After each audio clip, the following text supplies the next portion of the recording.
નમસ્તે, જય મે મિત્રો.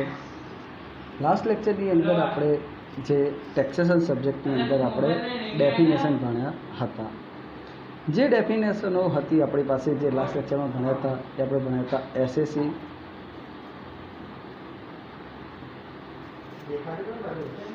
પછી આપણે ભણ્યા હતા પ્રીવિયસ યર,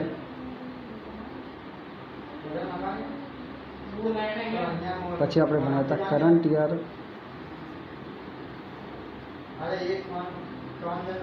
અને એના પછી આપણે ભણ્યા હતા એ હતી ઇન્કમ. આટલી આપણે ડેફિનેશનો લાસ્ટ લેક્ચરમાં ભણ્યા હતા, રાઈટ. આ દરેક ડેફિનેશનો આપણે ભણ્યા હતા. એક વખત ખાલી છે રિવાઇઝ કરીએ, કારણ કે આપણા જે ચેપ્ટરની અંદર ઘણી બધી ડેફિનેશનો આપણે આવે છે, પણ આટલી ડેફિનેશનો અત્યારે હાલ પૂરતી આપણે જરૂરી છે. ફર્સ્ટ ઓફ ઓલ આપણે વાત કરીએ છીએ એસએસસીની. તો મિત્રો, એસએસસી શું કહેવાય છે? તો assessee means a tax payer. That means a person who is liable for paying tax is called as assessee. That means a taxpayer means a person who is liable for paying tax on income earned during the previous year. That person is called as assessee. मतलब કે જે વ્યક્તિ previous યરમાં જે income earn કરે છે એના પર કરંટ યરમાં જે ટેક્સ પે કરવા માટે લાયબલ છે એવા પર્સનને આપણે એસએસસી કહીએ છીએ. ધેટ મીન્સ કે આ પ્રકારનો વ્યક્તિ એ પ્રીવિયસ યરમાં જે ઇન્કમ અર્ન કરે છે એ ઇન્કમ પર એને પ્રેઝન્ટ યર એટલે કે કરંટ યરમાં એને ટેક્સ પે કરવાનો હોય છે. તો આવા પર્સનને આપણે એસએસસી કહીએ છીએ. SSC means tax payer. Tax payer મતલબ આ વ્યક્તિ જે ઇન્કમ અર્ન કરે છે એના પર એ પર્સનને ટેક્સ પે કરવાનો હોય છે. જે ઇન્કમ અર્ન કરે છે એ અર્ન કરેલી ઇન્કમ પર એને ટેક્સ ભરવાનો હોય છે. એટલે એવા પર્સનને આપણે એસએસસી કહીએ છીએ. ખ્યાલ આવી ગયો? SSC means a tax payer. Clear?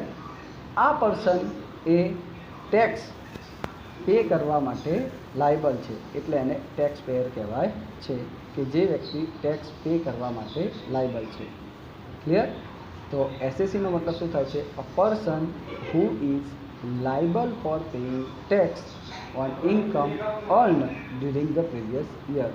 Previous યરમાં જે ઇન્કમ અર્ન કરી છે એના પર કરંટ યરમાં જે પર્સન ટેક્સ પે કરવા માટે લાયબલ છે એવા પર્સનને આપણે એસએસસી કહીએ છીએ.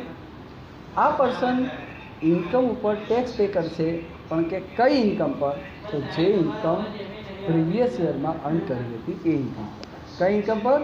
તો કે જે ઇન્કમ પ્રીવિયસ યરમાં અર્ન કરી હતી એ ઇન્કમ પર કરંટ યરમાં આ પર્સન ટેક્સ પે કરવા માટે લાયબલ છે. દેટ મીન્સ આને શું કહેવાય છે? Tax payer. એસએસસીનો મતલબ થાય છે ટેક્સ પેયર, મતલબ કે ટેક્સ પે કરવાવાળો પર્સન. તો ફર્સ્ટ ડેફિનેશન આપણને એસએસસીની ખ્યાલ આવી ગઈ. A person who is liable for paying tax on income earn during the previous year is called as assessee. હવે અહીંયાથી આપણને શબ્દ મળે તો income earn during the previous year, મતલબ ઇન્કમ ક્યારે અર્ન કરી હતી? પ્રીવિયસ યરમાં. ક્યારે અર્ન કરી હતી? પ્રીવિયસ યરમાં. તો અહીંયા આપણને બીજો શબ્દ જોવા મળ્યો, પ્રીવિયસ યર. પ્રીવિયસ યર એટલે શું કહેવાય છે? It is a year on which income are earned for which tax payable in current year. It is a year for which, it is a year in which, it is a year in which income are earned from different head and from which tax is payable in current year. Previous year એવું year છે કે જેની અંદર આપણે income earn કરીએ છીએ અને એ earn કરેલી ઇન્કમ પર આપણે ટેક્સ કરંટ યરમાં પે કરવાનો હોય છે. તો એવા યરને આપણે પ્રીવિયસ યર કહીએ છીએ. એટલે પ્રીવિયસ યર એ એવું યર છે કે જેની અંદર આપણે ઇન્કમ અર્ન કરીએ છીએ ડિફરન્ટ હેડમાંથી, અને જે ઇન્કમ અર્ન કરી છે એના પર ટેક્સ આપણે કરંટ યરમાં પે કરવાનો હોય છે. તો એવા યરને પ્રીવિયસ યર કહીએ છીએ. ખ્યાલ આવી ગયો? તો આપણું પ્રેઝન્ટ પ્રીવિયસ યર કયું આવે છે? પ્રેઝન્ટ પ્રીવિયસ યર આપણું કયું આવે અત્યારનું? એ આવે છે 1920. કયું આવે છે? 1920. બીજું આપણે એની અંદર શીખ્યા હતા કે mostly previous year it is A period of 12 month. Mostly શબ્દ વાપરેલો છે, which is started from 1st April and ended to 31st March. Started from 1st April and ended to 31st March. It is a mostly period of 12 months. That means 1st April થી શરૂ થાય છે અને 31st માર્ચથી complete થાય છે. Right. આપણું present previous છે 1st April 2019 to 31st March 2020. અહીંયા આ જે યર છે એ યર પ્રીવિયસ યર જે છે એ મોસ્ટલી કેમ 12 મંથ કહેવાય છે? ફિક્સ 12 મંથ કેમ નથી કહેવાતું, કેમ મોસ્ટલી કહેવાય છે? તો એનું કારણ છે કે અહીંયા જે પણ યર છે આ પ્રીવિયસ યર એની અંદર જરૂરી નથી કે દર વર્ષે તમે 1st એપ્રિલથી જ બિઝનેસ શરૂ કરો. બિઝનેસ તમારો ગમે ત્યારે શરૂ થઈ શકે. એપ્રિલ મહિનામાં પણ શરૂ થઈ શકે, મે મહિના પણ શરૂ થઈ શકે, June, July, August, September, October, November, December, January, February, March, ગમે ત્યારે બિઝનેસ શરૂ થઈ શકે. એટલે મોસ્ટલી કહેવાય છે કે પ્રીવિયસ યરમાં જરૂરી નથી કે તમે 1st એપ્રિલથી જ બિઝનેસ શરૂ કર્યો હોય. રાઈટ. પછી કરંટ યરની વાત કરીએ. કરંટ યર એ એની ડેફિનેશન આવે છે it is a year in which, સમજો, it is a year in which income tax are paid from the income earned in previous year. સમજો, it is a year from which income tax is paid on income earned in previous year. એટલે કે આ એવું year છે કે જેની અંદર આપણે ટેક્સ પે કરીએ છીએ. કયો ટેક્સ પે કરીએ છીએ? પ્રીવિયસ યરમાં અર્ન કરેલી ઇન્કમ પર અહીંયા આપણે ટેક્સ પે કરીએ છીએ. It is a year in which tax are paid on income earn during the previous year. Previous યરમાં જે ઇન્કમ અર્ન કરી છે એનો ટેક્સ પ્રેઝન્ટ કરંટ યરમાં આપણે પે કરીએ છીએ. એવા યરને કરંટ યર કહે છે. આપણું પ્રેઝન્ટ કરંટ યર કયું છે? 2021. 2021 આપણું કરંટ યર. ખ્યાલ આવી ગયો? કરંટ યર કયું છે આપણું? 2021. મતલબ કે 1st એપ્રિલ 2020થી શરૂઆત થાય છે અને 31st માર્ચ 2021થી કમ્પ્લીટ થાય છે. આપણું યર ક્યારે શરૂ થાય છે? 1st એપ્રિલ 2020થી શરૂ થાય છે અને 31st માર્ચ 2021થી કમ્પ્લીટ થાય છે. ચાલો, એટલે આપણું કરંટ યર કયું છે? 2021. ક્લિયર? પ્રીવિયસ યર કયું છે આપણું? 19-20 અને કરંટ યર છે 20-21. ક્લિયર? ખ્યાલ આવી ગયો? ઓકે. તો એ છે કરંટ યર. કરંટ યર એ એવું યર છે કે જેની અંદર આપણે પ્રીવિયસ યરમાં અર્ન કરેલી ઇન્કમ પર અહીંયા આપણે ટેક્સ પે કરીએ છીએ. એ કરંટ યર કહેવાય. કરંટ યરની અંદર એક્સેપ્ટ ન્યૂ બિઝનેસ સિવાય બધા જ ઓલ્ડ બિઝનેસનું કરંટ યર 12 મંથનું જ હોય કમ્પલસરી. એક્સેપ્ટ ન્યૂ બિઝનેસ સિવાય બધા ઓલ્ડ બિઝનેસનું કરંટ યર એ 12 મંથનું હોય જ. કારણ કે શરૂઆત થાય છે 1st એપ્રિલથી અને એન્ડેડ થાય છે 31st માર્ચથી. પ્રેઝન્ટ કરંટ યર આપણું 2021 છે. મતલબ 1 એપ્રિલ 2020થી શરૂ થાય છે અને 31 માર્ચ 2021થી કમ્પ્લીટ થાય છે. રાઈટ. 2021 એટલે શું કહે છે? 1 એપ્રિલ 2020થી શરૂઆત થાય છે અને 31 માર્ચ 2021થી એ કમ્પ્લીટ થાય છે. તો એવા યરને આપણે શું કહેવાય છે? કરંટ યર કહેવાય છે. એટલે કરંટ યરની અંદર એ પીરિયડ 12 મંથનો હોય છે એક્સેપ્ટ ન્યૂ બિઝનેસ સિવાય. ન્યૂ બિઝનેસની અંદર બની શકે કે લેસ દેન 12 મંથ હોઈ શકે, પણ બાકી મોસ્ટ ન્યૂ બિઝનેસ સિવાય બધા જ ઓલ્ડ બિઝનેસનો કરંટ યર એ 12 મંથનો હોય છે. રાઈટ. ત્યાર પછી આપણે જે ડેફિનેશન દેખી હતી એ ડેફિનેશન હતી ઇન્કમની. નેક્સ્ટ આપણે જે ડેફિનેશન દેખીએ કઈ છે? ઇન્કમ. ઇન્કમ એટલે શું કહેવાય છે મિત્રો? ઇન્કમ નોર્મલી આપણે શબ્દ સાંભળેલો હશે, ઇન્કમ એટલે કે આવક, રાઈટ. પણ ઇન્કમ ટેક્સની ડેફિનેશનની અંદર ઇન્કમ એટલે અલગ પ્રકારની ડેફિનેશન આવે છે. મતલબ એ શું કહેવા માગે છે, it is a reward from economic activity earn from different head. It is a reward which generated from economic activity in different head. Accumulation of this all मतलब clubbing of this all reward is called as income. मतलब it is a reward generated from different head. Clubbing of this all reward is called as total income. Right?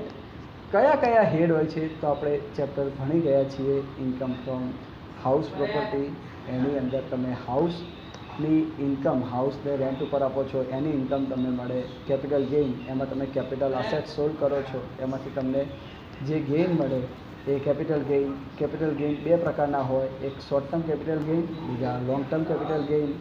Long term એસેટને solve કરો તો long term capital gain મળે, short term એસેટને sell કરો તો short term capital gain મળે. પછી સેલરીની અંદર એમ્પ્લોયરનો રિલેશનશિપ હોય, મતલબ કે એમ્પ્લોયર એ એના એમ્પ્લોયીને રાખે અને એમ્પ્લોયીને જે કામ આપે અને કામને અનુરૂપ એને જે વળતર આપે એને કહેવાય સેલરી. સેલરીની અંદર જરૂરી નથી કે ખાલી પગાર જ હોય, બોનસ, કમિશન કે એક્સેટ્રા કોઈ પણ વસ્તુ આપે, ગિફ્ટ ગમે તે આપે, એ બધું સેલરીનો જ પાર્ટ કહેવાય છે, રાઈટ. પછી ઇન્કમ ફ્રોમ પ્રોફેશન, બિઝનેસ અને પ્રોફેશનની બિઝનેસ આપણે દેખ્યું, પ્રોફેશન બિઝનેસ પ્રોફેશન એના પછી આપણે જે દેખ્યું નથી. તો બિઝનેસ પ્રોફેશન, તમે કોઈ બિઝનેસ કરો છો, કોઈ મેન્યુફેક્ચરિંગ કરો છો, ટ્રેડિંગ કરો છો, કોઈ પ્રોડક્ટ કસ્ટમરને પૂરી પાડો છો અને પૈસા મેળવો છો, આ પૈસા મેળવો છો એને બિઝનેસ કહેવાય. બિઝનેસમાં ઇન્કમ બે રીતે થાય, યા તો પ્રોફિટ થાય યા તો લોસ થાય. એના સિવાય બીજી વાત કરીએ કે તમે કોઈને સર્વિસ પ્રોવાઈડ કરો છો અને તમે જે ઇન્કમ અર્ન કરો છો, સર્વિસ પ્રોવાઈડ કરી અને ઇન્કમ અર્ન કરો તે કહેવાય પ્રોફેશન. સે ફોર એક્ઝામ્પલ આપણે વાત કરીએ કે સર્વિસ પ્રોવાઈડ કરી અને ઇન્કમ અર્ન કરવી, જેમ કે તમારી પાસે એની સ્પેશિયલાઇઝ સ્કિલ હોવી જોઈએ, નોલેજ હોવું જોઈએ. જેમ કે વાત કરીએ સર્વિસ પ્રોવાઈડર પર્સનની વાત કરીએ તો ડૉક્ટર, વકીલ, ચાર્ટર્ડ એકાઉન્ટન્ટ, ટીચર, લોયર, આ જે લોકો છે એ લોકો શું છે, સર્વિસ પ્રોવાઈડર. આ લોકો પબ્લિકને સર્વિસ પ્રોવાઈડ કરે છે અને સર્વિસ પ્રોવાઈડ કરી અને પબ્લિક પાસેથી એ લોકો જે રિવાર્ડ મેળવે છે, મોનેટરી રિવાર્ડ મેળવે છે. તો એ લોકો જે સર્વિસ પ્રોવાઈડ કરી અને રિવાર્ડ મેળવે છે, આમની પાસે હાઈલી સ્કિલ હોવું જોઈએ, સ્પેશિયલાઇઝ નોલેજ હોવું જોઈએ, તો તમે સર્વિસ આપી શકો છો. તમારી પાસે જ નોલેજ નથી તો તમે શું સર્વિસ આપવાના? સ્કિલ હોવું જોઈએ, નોલેજ હોવું જોઈએ, અને આ જે સર્વિસ આપો છો એના બદલામાં તમને રિવાર્ડ મળે છે એ કહેવાય ફી. આ જે તમે સર્વિસ આપો છો એના બદલામાં તમને જે રિવાર્ડ મળે છે એને શું કહેવાય છે? ફી. તો એને કહેવાય ઇન્કમ ફ્રોમ પ્રોફેશન. છેલ્લું આપણે વાત કરીએ કે જે હાઉસ પ્રોપર્ટીમાં નથી આવતું, કે જે કેપિટલ ગેઇનમાં નથી આવતું, કે જે બિઝનેસ પ્રોફેશનમાં નથી આવતું, કે સેલરીમાં નથી આવતું. શું કહે છે? હાઉસ પ્રોપર્ટીમાં નથી આવતું, બિઝનેસ પ્રોફેશનમાં નથી આવતું, કેપિટલ ગેઇનમાં નથી આવતું, કે સેલરીમાં નથી આવતું. આ ચારે હેડમાં નથી આવતું. એના સિવાય આ ચાર હેડ સિવાય જે ઇન્કમ થાય, તો જે આ ચારેયમાં નથી આવતી એના સિવાય એક્સ્ટ્રા કોઈ ઇન્કમ થાય આ ચાર સિવાય, તો એને કહેવાય છે ઇન્કમ ફ્રોમ અધર સોર્સિસ. કે જે સેલરીમાં નથી, હાઉસ પ્રોપર્ટીમાં નથી, કેપિટલ ગેઇનમાં નથી, કે બિઝનેસ પ્રોફેશનમાં નથી, તેમ છતાંય એકે ચાર હેડમાંથી નથી અને તોય તમને ઇન્કમ થઈ. આ એકે હેડમાં નથી આવતું તોય તમને ઇન્કમ થઈ, તો એવી ઇન્કમ કઈ કહેવાય છે? Income from other sources. જેમ કે તમારો અધર સોર્સિસની આપણે વાત કરીએ કે તમને ઇન્કમ થઈ, લોટરી લાગી, કોણ બનેગા કરોડપતિમાં જીત્યા, અથવા તો તમને કોઈ એક્સિડન્ટલ ઇન્કમ થઈ ગઈ, ગિફ્ટ મળી, આ બધી ઇન્કમો છે એ ઇન્કમ ફ્રોમ અધર સોર્સિસમાં આવતી હોય છે. તો આ બધી ડેફિનેશનો આપણે લાસ્ટ લેક્ચરમાં ભણ્યા હતા, રાઈટ. આ ડેફિનેશનો સિવાય બીજી ડેફિનેશન છે મેં વાત કરી પ્રમાણે, પણ એ ડેફિનેશનો હજી આપણે જેમ જેમ આવશે એમ એમ આપણે ભણતા જઈશું. અત્યારે હાલના લેક્ચર માટે, હાલના ચેપ્ટર માટે આટલી ઇનફ છે. હવે આપણે પ્રેઝન્ટ લેક્ચરની અંદર આપણો ટૉપિક શરૂ કરીએ, જે આપણો નવો ટૉપિક છે જેનું નામ છે ચેપ્ટર નંબર 3, જે આપણે શરૂ કરીએ છીએ. જે પ્રેઝન્ટ લેક્ચરનું જે આપણે ચેપ્ટર છે, આ ચેપ્ટર એ આપણું અગત્યનું મતલબ છે અને બેઝિક જે આપણને ખૂબ જ કામમાં આવ્યું ચેપ્ટર છે અને આપણા માટે પણ પ્રેક્ટિકલી પણ કામમાં આવ્યું છે. ચેપ્ટરનું નામ છે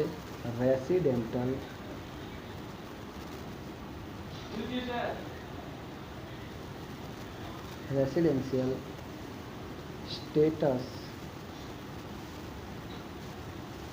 of SAC. Residential status of SAC. Friends, ચેપ્ટરનું જેવું નામ છે એ પ્રમાણેનું જ એનું કામ છે, રેસિડેન્શિયલ સ્ટેટસ ઓફ SAC. જો આપણે ડેફિનેશન કેમ ભણ્યા હતા, ચેપ્ટરની અંદર પહેલું જ આવ્યું કે SAC. હવે તમને SAC જ ખબર ના હોય તો શું તમે રેસિડેન્શિયલ સ્ટેટસ સમજવાના, રાઈટ?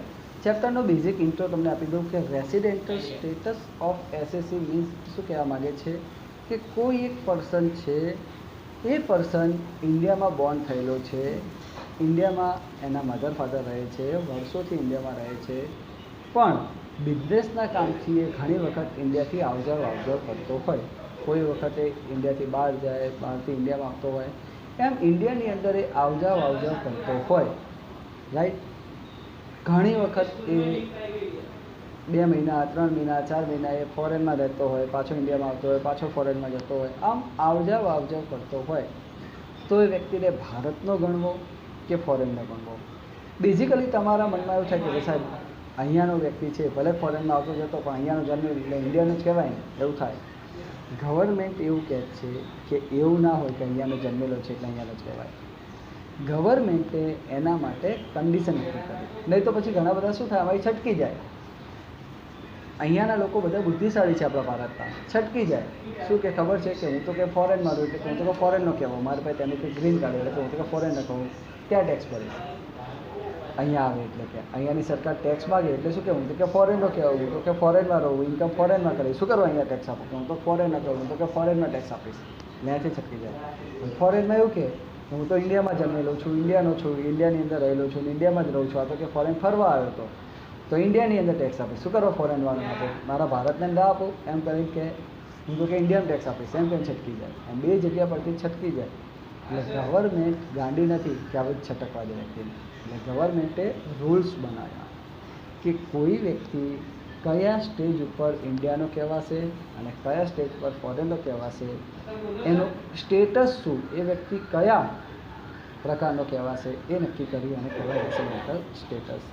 મતલબ કે કોઈ વ્યક્તિ ઇન્ડિયાનો રહીશ છે, ઇન્ડિયાનો રહેવાસી છે કે નહીં, એ જાણવા માટેનું આ ચેપ્ટર છે કે એ વ્યક્તિ કહેવાશે ઇન્ડિયાનો તો એને કેટલો ટેક્સ ભરવો પડશે અને ઇન્ડિયાનો ના કહેવાય તો કેટલો ટેક્સ ભરવો પડશે, એ બધું અહીંયા આપણને ખબર પડે છે. પહેલાં તો વ્યક્તિ ઇન્ડિયાનો કહેવાય કે નહીં એ ખબર અહીંયા આપણને આ ચેપ્ટર આપે છે. એટલે કે રેસિડેન્શિયલ સ્ટેટસ એટલે કે ભારતના રહેવાસીપણું એ છે એની અંદર કે નથી એ ચેક કરવાનું, એને રેસિડેન્શિયલ સ્ટેટસ કહેવાય છે, રાઈટ? રેસિડેન્શિયલ સ્ટેટસ 2 ટાઈપના હોય છે. રેસિડેન્શિયલ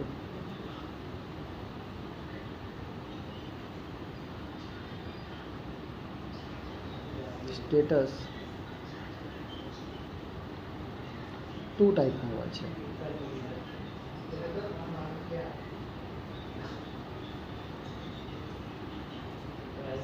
કેટલા ટાઈપના હોય છે? 2 ટાઈપના હોય છે. ફર્સ્ટ છે resident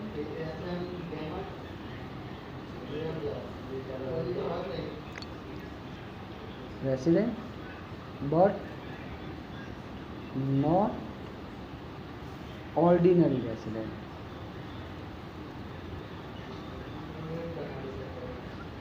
Ordinary resident.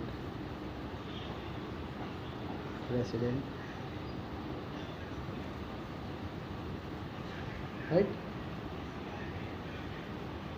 Resident but not ordinary resident. एक काम करो, वरो सॉरी एक काम करो, 2 જ પ્રકાર છે ને, એટલે એક કામ કરો, પહેલો પ્રકાર છે રેસિડેન્ટ અને બીજો છે નોન રેસિડેન્ટ. આ રીતે રાખો. રેસિડેન્ટ બે પ્રકાર. પહેલું છે રેસિડેન્ટ અને બીજું છે નોન રેસિડેન્ટ. રેસિડેન્ટના બે ભાગ પડે છે. રેસિડેન્ટના બે ભાગ પડે છે.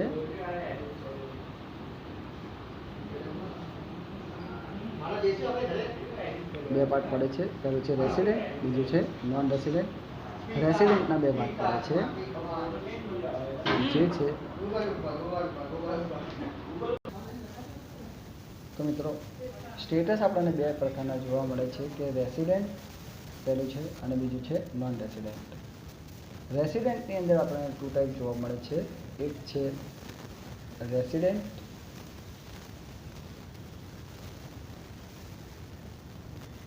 but not ordinary resident.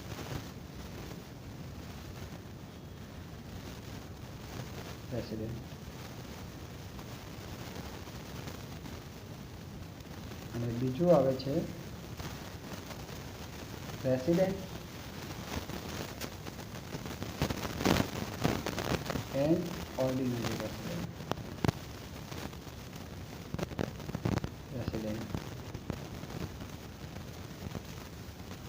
Right.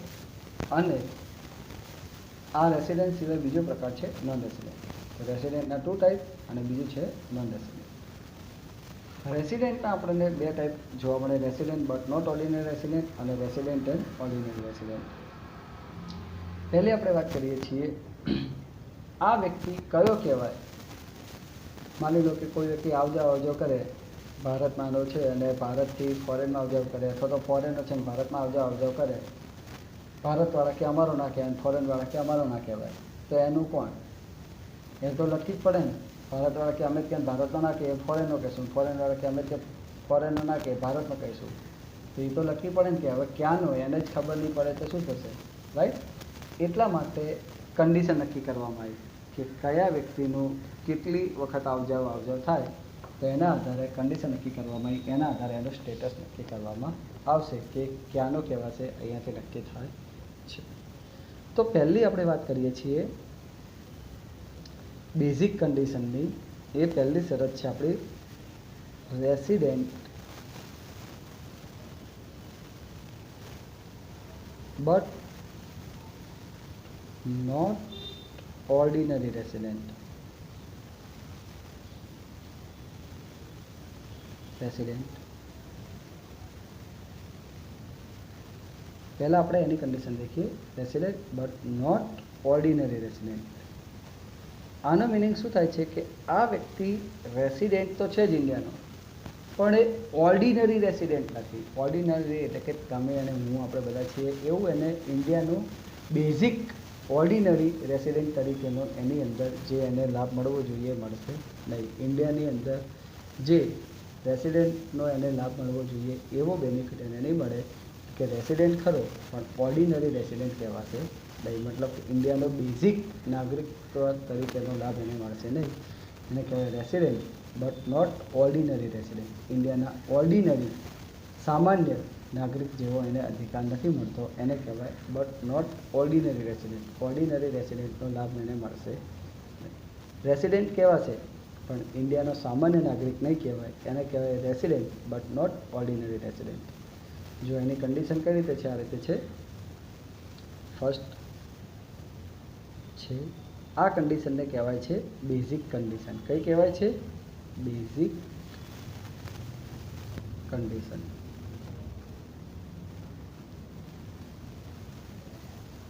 અને આ બેઝિક કન્ડિશનની અંદર છે the SSC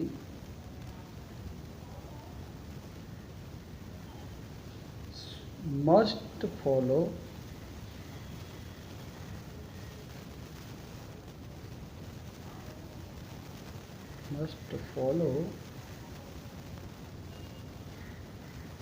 at least one condition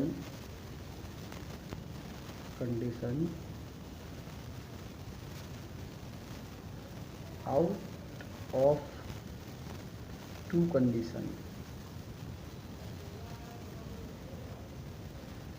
જે બે કન્ડિશન છે એમાંથી એસએસસીએ એક કન્ડિશન તો મસ્ટ બી ફોલો કરવી પડશે જ. બે કન્ડિશન છે એમાંથી એક કન્ડિશન એને મસ્ટ બી ફોલો કરવી પડશે તો એસએસસી કહેવાશે resident but not ordinary resident. Basic કન્ડિશનમાં ફર્સ્ટ કન્ડિશન એ આપણી આ રીતે આવે છે, એ છે the SSC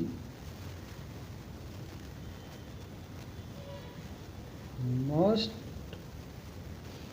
stay at least 182 days or more in India during previous year.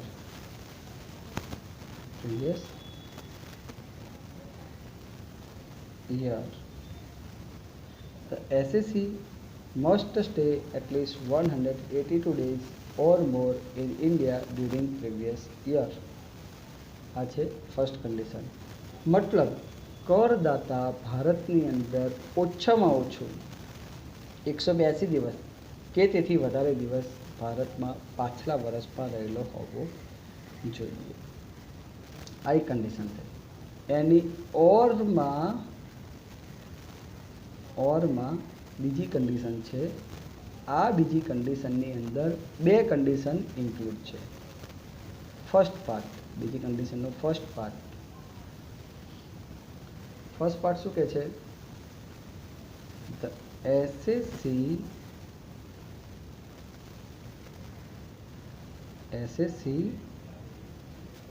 must stay at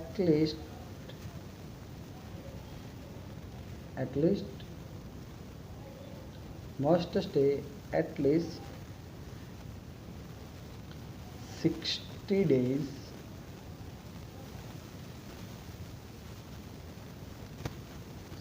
days or more in India during previous year.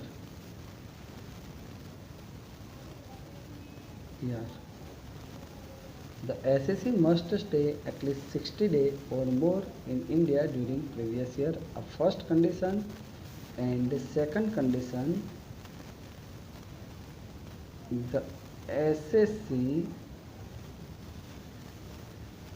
must stay at least 365 days or more in India during for preceding previous year.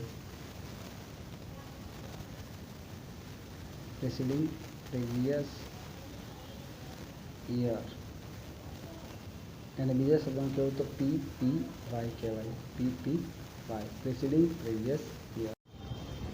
મતલબ કે અહીંયા SSC previous year પહેલાંના 4 વર્ષમાં શું કહે છે? Previous year પહેલાંના 4 વર્ષમાં 365 દિવસ કે તેથી વધારે દિવસ ઇન્ડિયામાં રહેલો હોવો જોઈએ. શું કહે છે? પ્રીવિયસ યર પહેલાંના, દેખો, the SSC must stay at least 365 days or more in India during 4 preceding previous year. એટલે કે પ્રીવિયસ યર પહેલાંના 4 વર્ષમાં ઓછામાં ઓછો 365 દિવસ કે તેથી વધારે દિવસ ભારતમાં રહેલો હોવો જોઈએ. એટલે આ બીજી કન્ડિશનની અંદર બે પાર્ટ છે. પહેલો છે the SSC must stay at least 60 days or more in India during previous year. એટલે કે ઓછામાં ઓછો 60 દિવસ કે તેથી વધારે દિવસ એ ઇન્ડિયામાં રહેલો હોવો જોઈએ પ્રીવિયસ યરમાં. કયા યરમાં? પ્રીવિયસ યરમાં 60 દિવસ કે તેથી વધારે દિવસ ઇન્ડિયામાં રહેલો હોવો જોઈએ. અને બીજી કન્ડિશન શું કહે છે કે એ પ્રીવિયસ યરની અંદર 60 દિવસ, પ્રીવિયસ યરમાં કેટલા દિવસ? 60 દિવસ. અને the SSC must stay at least 300. તો આપણને અહીંયા શું દેખવા મળ્યું કે આ બીજી કન્ડિશનમાં આપણને દેખવા મળ્યું કે the SSC must stay at least 60 days or more in India during previous year. એટલે કે એસએસસી છે એ પ્રીવિયસ યરની અંદર શું કહે છે? એસએસસી છે એ પ્રીવિયસ યરમાં 60 days or more in India એ રહેલો હોવો જોઈએ. એટલે કે પાછલા વર્ષમાં ઇન્ડિયામાં 60 દિવસ કે તેથી વધારે દિવસ એ ઇન્ડિયામાં રહેલો હોવો જોઈએ. આ ફર્સ્ટ કન્ડિશન. અને બીજી કન્ડિશન એની સાથે the SSC must stay at least 365 days or more in India during for preceding previous year. એટલે કે પ્રીવિયસ યર પહેલાંના 4 વર્ષની અંદર એ ઇન્ડિયામાં 365 દિવસ કે તેથી વધારે દિવસ રહેલો હોવો જોઈએ. મતલબ અહીંયા એવું છે કે resident but not ordinary resident જો વ્યક્તિને બનવું છે, resident but not ordinary resident, તો એના માટે આ બેઝિક કન્ડિશન છે. બેઝિક કન્ડિશન 2 છે, 1 અને 2, 1 અને બીજી આ 2. આ 2 કન્ડિશનમાંથી કોઈ પણ એક કન્ડિશન પૂરી થવી જોઈએ. 2 થવી જોઈએ એવું નહીં, 2માંથી કોઈ પણ એક કન્ડિશન પૂરી થવી જોઈએ. પહેલી કન્ડિશન શું છે? The SSC must stay at least 182 days or more in India during the previous year. Previous યરની અંદર એસએસસી 182 દિવસ કે તેથી વધારે દિવસ ઇન્ડિયામાં રહેલો હોવો જોઈએ. આ છે ફર્સ્ટ કન્ડિશન કે પ્રીવિયસ યરની અંદર 182 દિવસ કે તેથી વધારે દિવસ ભારતમાં હોવો જોઈએ કમ્પલસરી. First condition. આ નથી થતી તો કે કંઈ વાંધો નહીં, એની ઓરમાં બીજી કન્ડિશન છે. આ નથી થતી તો એની ઓરમાં બીજી કન્ડિશન છે. એ આવી છે કે પ્રીવિયસ યરની અંદર એ 60 દિવસ હોવો જોઈએ. ચલો 182 નથી કે કંઈ વાંધો નહીં, 60 દિવસ તો હોવો જ જોઈએ. અને સાથે સાથે બીજી શરત એની અંદર છે, બીજી એની જે છે પેટા કન્ડિશન. એટલે કે આ મેઇન કન્ડિશન એક, એની સાથે બીજી કન્ડિશન મેઇન એક, એની સાથે બીજી કન્ડિશનમાં 2 ક્લોઝ છે. આ ફર્સ્ટ ક્લોઝ અને second clause. The SSC must stay at least 365 days or more in India during for preceding previous year. એટલે કે પ્રીવિયસ યર પહેલાંના 4 વર્ષમાં ઇન્ડિયામાં ઓછામાં ઓછું એ 365 દિવસ કે તેથી વધારે દિવસ રહેલો હોવો જોઈએ. એટલે આ 2 કન્ડિશન થઈ, એક કન્ડિશન અને એની ઓરમાં બીજી કન્ડિશન. તમે એમ કહો કે બીજીમાંથી કોઈ પણ એક થાય તો ચાલે, ના, બીજી કન્ડિશનમાં 2 પેર છે એટલે આ 2 ફૂલફિલ થવું જોઈએ. આ એક થાય એની ઓરમાં 2 ફૂલફિલ થવું જોઈએ. એટલે કે આ એક અથવા એક આ 2 કન્ડિશનમાંથી કોઈ પણ એક કન્ડિશન પૂરી થાય તો વ્યક્તિ resident but not ordinary resident કહેવાય છે. ક્લિયર? 2 કન્ડિશનમાંથી કોઈ પણ એક કન્ડિશન મસ્ટ બી ફૂલફિલ થવી જોઈએ. Right?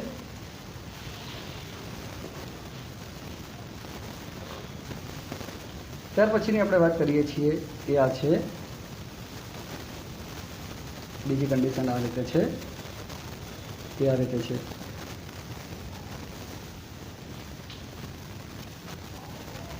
Resident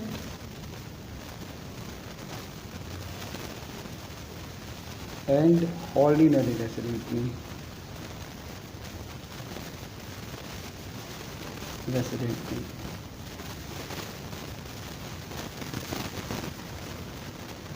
resident and ordinary resident, that means કે આ જે કન્ડિશન છે એને કહેવાય છે એડિશનલ કન્ડિશન.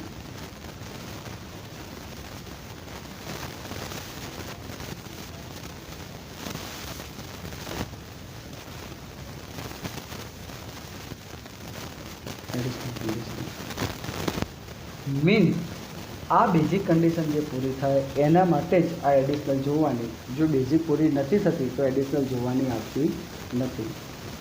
એડિશનલ 2 કન્ડિશન છે. અને અહીંયા શું કહે છે, the SSC must follow this two additional condition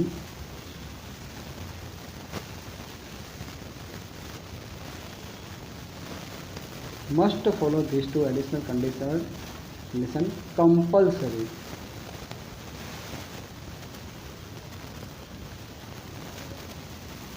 compulsory fulfil करनी पड़શે.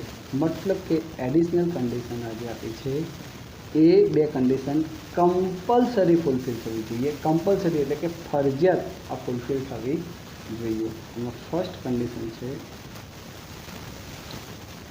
The SSC must stay at least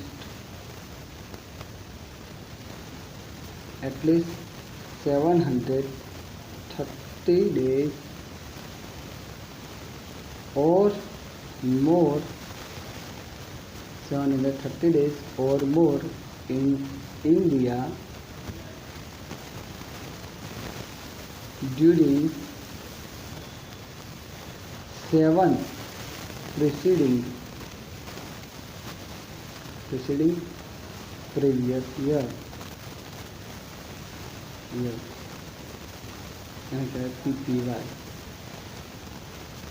मतलब કે એસએસસી એ ઓછામાં ઓછો 730 દિવસ કે તેથી વધારે દિવસ ઇન્ડિયાની અંદર 7 પ્રિસીડિંગ પ્રીવિયસ યરની અંદર રહેલો હોવો જોઈએ. મસ્ટ બી આ એક કન્ડિશન અને સાથે ને સાથે બીજી condition the SSC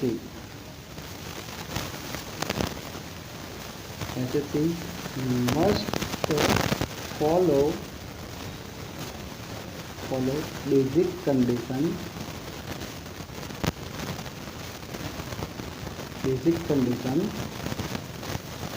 at least 2 times. SSC must follow basic condition at least 2 times in 10 preceding previous year.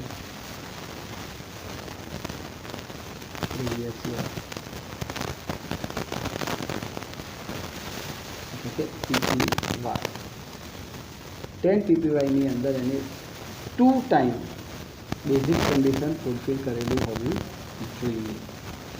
આ એડિશનલ કન્ડિશન બંને ફૂલફિલ થવી જોઈએ. એવું નહીં કે એક થાય ને એક વારમાં બીજી ના થાય, એવું નહીં. એડિશનલ કન્ડિશન બંને ફૂલફિલ થવી જોઈએ તો જ વેલિડ કહેવાશે. તો પર્સન આ બંને એડિશનલ કન્ડિશન પૂરી કરતો હોવો જોઈએ એસએસસી, તો એને કહેવાય રેસિડેન્ટ એન્ડ ઓર્ડિનરી રેસિડેન્ટ. ખ્યાલ આવ્યો? શું છે? પ્રીવિયસ યર પહેલાંના 7 વર્ષમાં 730 દિવસ કે તેથી વધારે દિવસ ભારતમાં હોવો જોઈએ.